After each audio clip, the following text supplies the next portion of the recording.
गुरुजी ने सत्संग के दौरान भक्तों को एक सुंदर कथा सुनाई जो आज भी हमारे जीवन को सही दिशा में मार्गदर्शन देती है। गुरुजी ने कहा, एक बार एक गांव में एक साधु बाबा आए। वहां के लोग उन्हें बहुत श्रद्धा से सुनते थे। एक दिन एक व्यक्ति उनसे मिला और कहा, बाबा, मैं दिन रात मेहनत करता हूं, पर मुझे कभी सच्चा सुख नहीं मिलता। कृपया मुझे बताइए कि मैं क्या करूं। साधु बाबा ने उसे ध्यान से सुना और कहा, तुम जिस सुख की तलाश में हो वह बाहर नहीं बल्कि तुम्हारे भीतर ही है।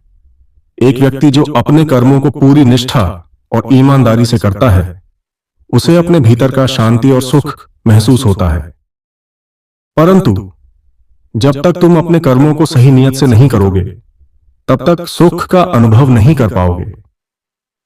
वह व्यक्ति साधु बाबा की बातों को समझकर घर लौट आया और उसने अपने कर्मों में सुधार करना शुरू किया। समय के साथ उसे न केवल मानसिक शांति मिली बल्कि उसका जीवन भी खुशहाल हो गया। गुरुजी ने भक्तों से कहा, हमेशा याद रखो, सुख और शांति बाहरी चीजों से नहीं बल्कि हमारे अपने अच्छे कर्मों और नियत से मिलती है। अगर हम अपने कर्मों में ईमानदार और सही मार्ग पर चलें तो हमें भगवान का आशीर्वाद और सच्चा सुख मिलेगा। यह कथा हमें यह सिखाती है कि जीवन में सुख पाने के लिए हमें अपने कर्मों को शुद्ध और सही दिशा में करना चाहिए। गुरुजी की उपदेश की बातों ने भक्तों के दिलों में गहरी छाप छोड़ी थी। उनका हर शब्द जैसे मन के अंधकार को दूर करने के लिए प्रकाश की तरह था। उसी सत्संग के दौरान एक और भक्त खड़े होकर गुरुजी से कुछ पूछना चाहता था। उसने विनम्रता से पूछा, गुरुजी, आपने जो कथा सुनाई वह बहुत सुंदर थी, परंतु मेरे मन में एक प्रश्न है। हम जानते हैं कि हमें अच्छे कर्म करने चाहिए, लेकिन जब हम किसी कठिन परिस्थिति में होते हैं और हमें लगता है कि हमारे पास कोई रास्ता नहीं बचा है, तब क्या करें? कैसे हम उस समय सही मार्ग पर चल सकते हैं? गुरुजी मुस्कुराए और कुछ पल चुप रहकर फिर बोले, बिल्कुल, यह सवाल बहुत महत्वपूर्ण है। जब जीवन में कठिनाई आती है और हमें लगता है कि हम टूट चुके हैं, तो हमें यह समझना चाहिए कि जीवन की यह स्थिति एक परीक्षा है। जिस तरह एक कुम्हार अपने बर्तन को आग में तपाकर उसकी मजबूती जांचता है, ठीक वैसे ही जीवन की कठिनाइयां हमें मजबूत बनाने के लिए आती हैं।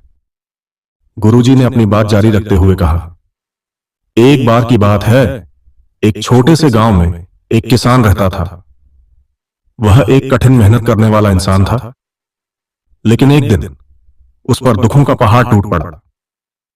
उसकी फसल खराब हो गई, उसके पास कोई पैसा नहीं बचा था और उसके परिवार के पास खाने के लिए भी कुछ नहीं था। वह निराश होकर अपने खेतों में बैठा था और भगवान से प्रार्थना कर रहा था।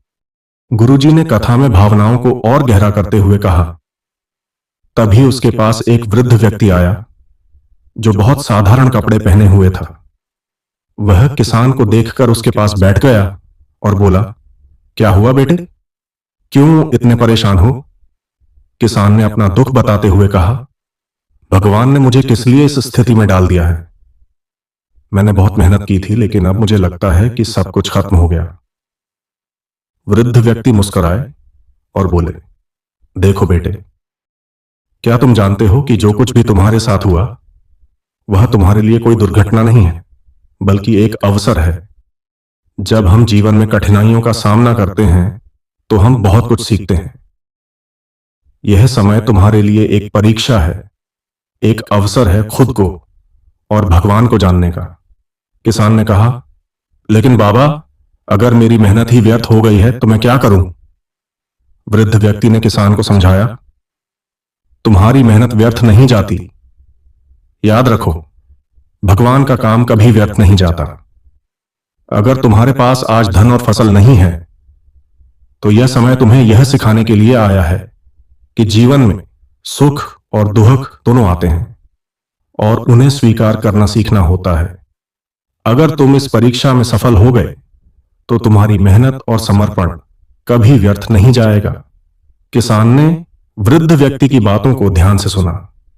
धीरे धीरे वह महसूस करने लगा कि जीवन की मुश्किलें केवल अस्थायी हैं और उनका सामना करने से उसकी आत्मा को शांति और सामर्थ्य मिलेगी। उसने अपनी समस्याओं को स्वीकार किया और पुनः अपने खेतों में काम करना शुरू कर दिया। गुरुजी ने भक्तों से कहा, सच्चाई यही है कि जब हम जीवन की कठिनाइयों का सामना करते हैं तो हमें यह समझने की आवश्यकता होती है कि हमें उन कठिनाइयों से कुछ न कुछ सीखने को मिलता है।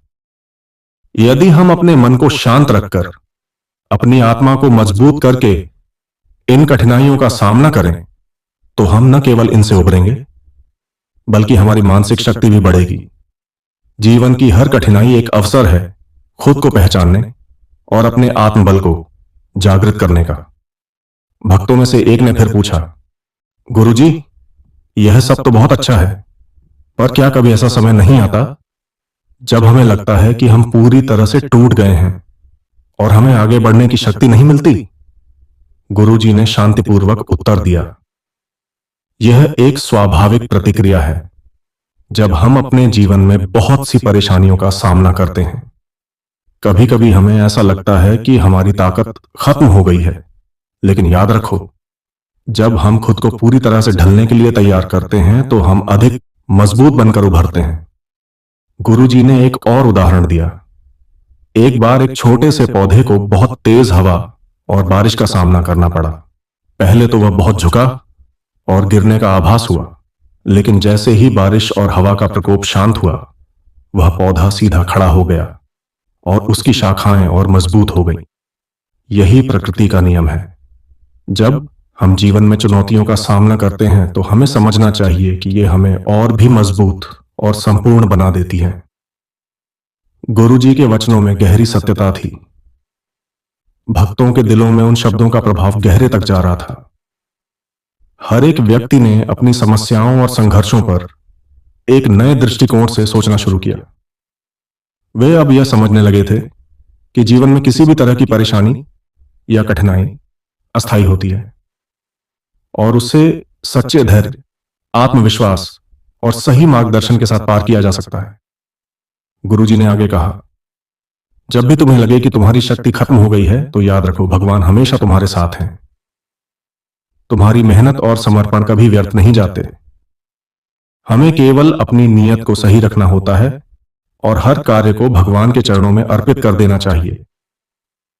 तब जीवन में हर संघर्ष एक साधना बन जाता है और हर कठिनाई एक मार्गदर्शन। गुरुजी की बातों ने भक्तों के दिलों को पूरी तरह से प्रज्वलित कर दिया था। वे समझ चुके थे कि सही कर्म और नियत के साथ किया गया हर कार्य उन्हें परम सुख और शांति की ओर ले जाता है। गुरुजी का आशीर्वाद उन पर था और वे अब जीवन को नए दृष्टिकोण से देखने और जीने के लिए तैयार थे। गुरुजी के ये पावन वचन जो उन्होंने सत्संग में भक्तों से साझा किए थे, न केवल उस समय के लिए बल्कि हर युग के लिए सच्चे मार्गदर्शन का रूप बन गए थे। और इस तरह गुरुजी का ज्ञान और उनका आशीर्वाद भक्तों के जीवन में एक अमूल्य धरोहर बनकर रह गया।